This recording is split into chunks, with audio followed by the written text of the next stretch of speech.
welcome to the latest installment of the How It Works Power Webinar Series. Today, we will be addressing the confusions that can be surrounding the various homeowner insurance policies.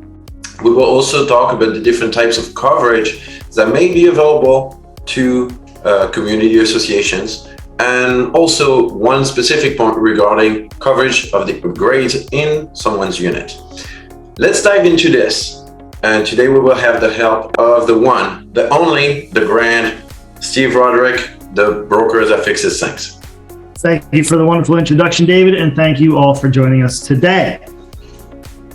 Well, let's deep dive into the coverage, but we're going to stay, at a very high level. We're not going to dive too deep into these. But Steve, what are the three general categories of people that are eligible for homeowner policies? Well, individuals and families who own private home in which they reside. This is typically a single family dwelling, but sometimes ineligible 2 to 4 family dwellings, such as you would find in like a homeowners association. That's the first one. Okay, the second category will be the people that rent. Correct. The resident might be an apartment, or it could be a house, a mobile home, trailer home, house trailer, or even a condominium unit. So what's the last category that's eligible for that type of coverage? Well, that would be our favorite category, which is going to be condominiums.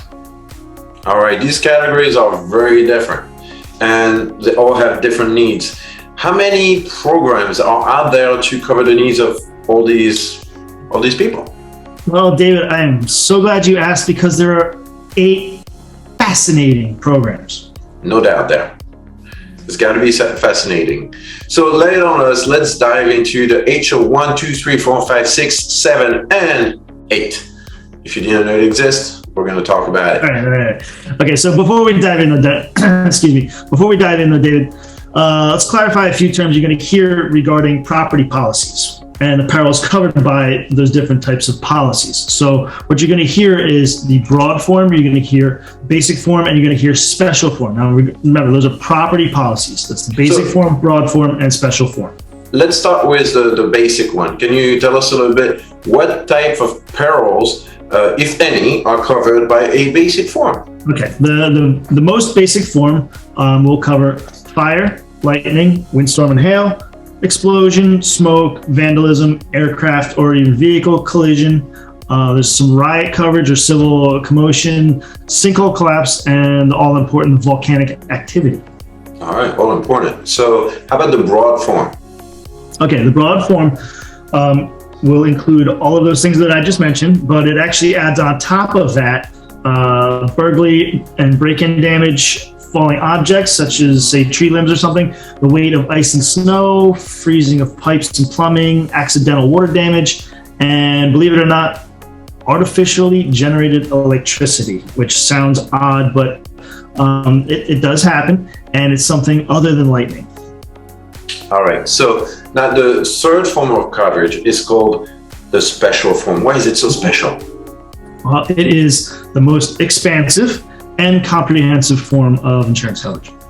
Why is that? Well, because instead of the perils being that the ones that are covered are listed, it lists the ones that aren't, or the ones that are excluded. So depending on your location, your type of risk, exclusions may be highly relevant to you. So you have to be careful with that. So for example, flooding is a very common exclusion, meaning it's not covered. And some of the other common exclusion may include ordinance of law, earthquake, power failure, neglect, war, nuclear hazard, and of course, intentional acts. As always, yes. If you light your own stuff on fire, they don't have coverage for that. No, nobody can help you. Now, I'm going to start with the most basic one, the H01. The H01 is the most basic form of HO policy. It covers named perils for the dwelling, other structures like standalone garage, and personal property, but it's still very, very basic.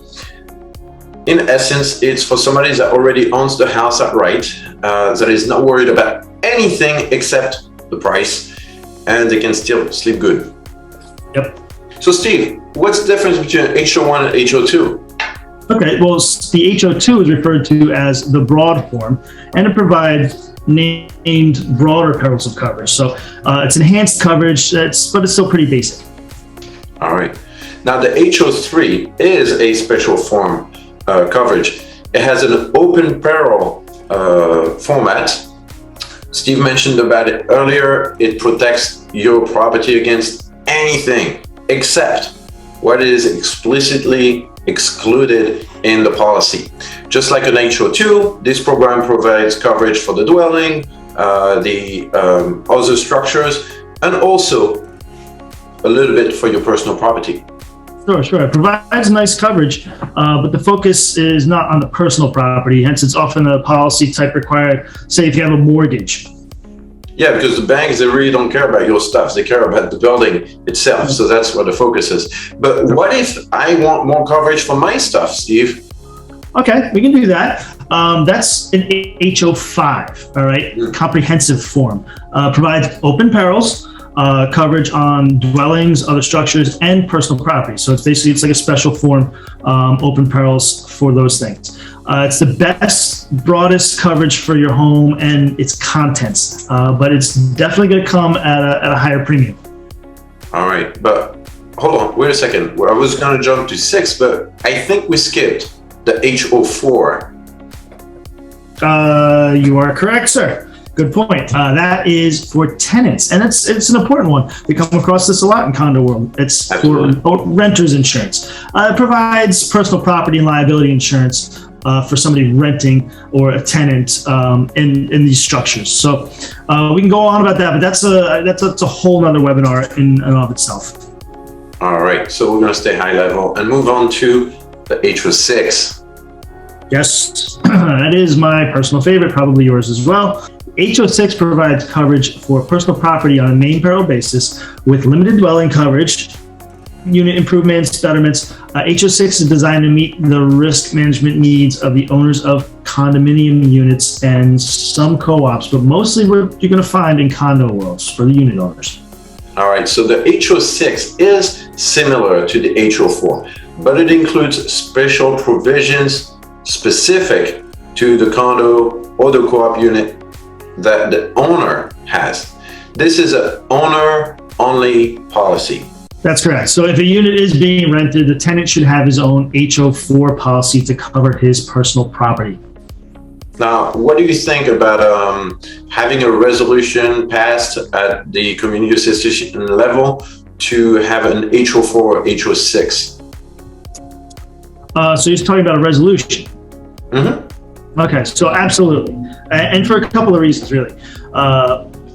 If you put together a requirement, an H04, H06 requirement, couple that with a deductible resolution, we can take out a lot of the guesswork as to what is covered by whom. So governing docs, the master deeds and bylaws, are frequently silent on these topics, and that's when the arguing starts after an occurrence. So clarifying those governing docs with those two resolutions are a very useful tool in any board's or manager's toolbox. It really, really helps you guys out trying to figure out who's going to pay for what after an event. That's important. Now, this is the next policy. It's a little bit unusual, the H07. It is for mobile home and pre-manufactured homes. It is an open peril policy, which means that everything's covered except what's specifically excluded on the policy form. But to conclude on all these different coverages, Steve, can you wrap up with the H08? Sorry, the what? The H08. Check your notes. I sent you your notes. Oh, sorry. Okay. Yes, H08. That is the ancient home policy. And then when I say ancient home, I'm talking about historical homes, like things that you might find some out by your neck of the woods there, David. Yeah, because all the historical home by the Jersey Shore, they're all gone anyway. So it's a name, peril, or basic form policy. In essence, it's a modified version of the H01, but what's different is that it has a functional replacement cost. Okay, all right. So functional replacement costs. You don't hear that too often, but what they're trying to say there is because the homes are so old and the techniques and the materials aren't available any longer, the replacement is done using modern techniques and products. They do what is practical, so hence functional replacement costs. It's typical if you decide to buy a historical home. Okay, so now let's talk about liability, because all this conversation was about specifically property. But can you give us tidbits about liability for the HO policies? Sure, just a little bit real quick, because all of the, whether it's the basic form, the broad form, or the special, they all have identical liability coverages. Sometimes you can get higher limits, but for all intents and purposes, they're pretty much the same. Let's just keep it high level. Yeah, let's keep it at high level. So fair enough. So did I mention to you last night we had some pretty good weather in my neck of the woods? I had a hard time falling asleep, so I grabbed a HOA policy form and I started reading it. Fascinating stuff. Did it work? You won't believe it. 5 minutes, I was like knocked out solid. If anybody has problems sleeping and you want to get a quick solution, just email us. We'll be sending you some packets of homeowner association policies. It's awesome. Well, did you learn anything good? It was actually, because I fell asleep pretty quick, the only thing I can really remember is when I got to the part that was describing occurrences. Yeah, okay, well, yes, David, that's an important one. Because liability coverage only applies to bodily injury and property damage that results from an occurrence during the policy period. Well, when I read it, actually, I put a note here, something that is interesting. It says, an occurrence is an accident including continuous or repeated exposure to substantially the same general harmful condition. So one accident is an occurrence, even if it affects multiple persons, if it injures multiple people, or it damages multiple pieces of property.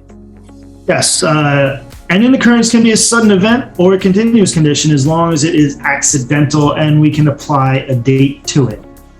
Now, that's all good stuff, but let's make a transition here because we talked a lot about the homeowner policy, which is relevant because it will affect you in an HOA setting. But let's talk now about the community association aspect of things when we talk about a master policy on a condo or such things. Are you okay with that? Yep, go ahead.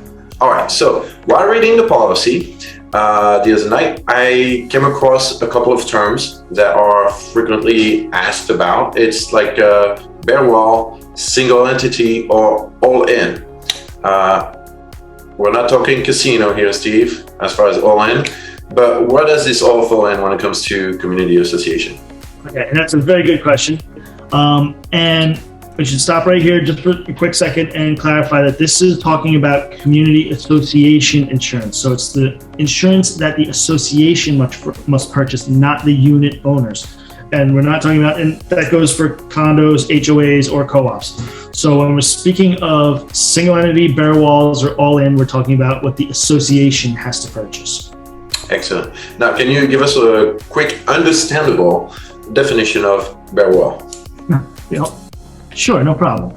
Bare walls, sometimes referred to as studs out. It's kind of an antiquated form of policy. You find it in some older associations. It's the most limited type of coverage for a condominium. It only applies to the common areas of the condo, such as the entryways. It doesn't cover anything inside the individual units at all. No fixtures, installations, appliances, cabinet, nothing, no flooring. All right, so it's really focused on the structure. That's what we're trying to say. The framing and such things like this, right? Exactly. Structure. All right. Now, how about the single entity? Because okay. Sure.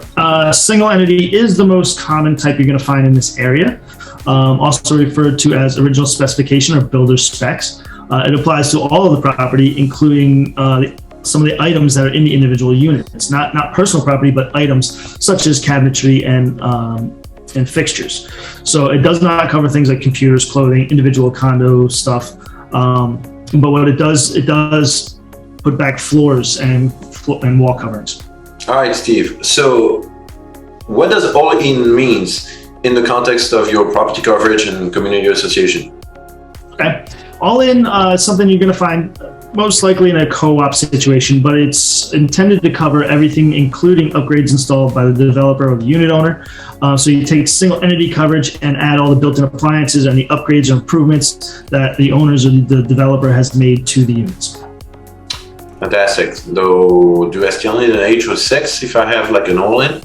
Yes, you do. But since you're protected with a master all-in policy, so the community association has the all-in policy, as a unit owner, you still would want an H06, but you're less likely, you require less coverage against property damage because the only property you are directly responsible to insure is your own stuff.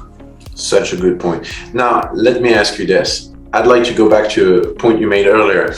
The developer installed improvements. Are these covered? For all-in type coverages, yes. All right. How about the upgrades that I made to my unit? Are these covered? For all-in type coverages, there's some coverage there. Okay. So let me try to rephrase this. And if I am all in, is there any other? Let me rephrase. So let me try to rephrase this. Is all in my only option to cover the improvements and betterments in my unit? Well, no. Actually, even in a single entity type situation or builder's grade type situation, individual unit owners can get coverage for that through their own H06. But I caution you, you have to do that ahead of time. You have to make sure that your H06 carrier is aware. Generally speaking, if you're going to put in a kitchen or some flooring, you want to let your H06 carrier know that you've done that, so that God forbid that there's ever a fire or a catastrophic event, they're aware that that stuff was there before. So you just got to let them know. It's a couple dollars extra, but it's a very wise investment. Yeah, in the event there's an occurrence. An occurrence. All right. So thank you very much, Steve, and we thank you for joining us today. We appreciate that you're taking the time to look into the understanding of insurance and the various homeowner policies. We know there was a lot of them. Could be a little confusing, but that's what we're here for. All right. Do we have any takeaways, David? Yeah. First one is insurance isn't boring. So true, David. So true. Let me add to that. That there's really many coverages for homeowners, unit owners, and renters out there, but it's really not all that difficult once you break it down to your situation. In a community association setting, a master policy can cover a very lot or very little. So it's very important for you guys to know what the master policy or what the association is covering. Thank you very much. And don't forget, you have helped to navigate the murky waters of insurance. Don't hesitate to reach out to Steve or myself. We hope you found this segment informative and interesting, and we look forward to see you next time in a How It Works Power webinar.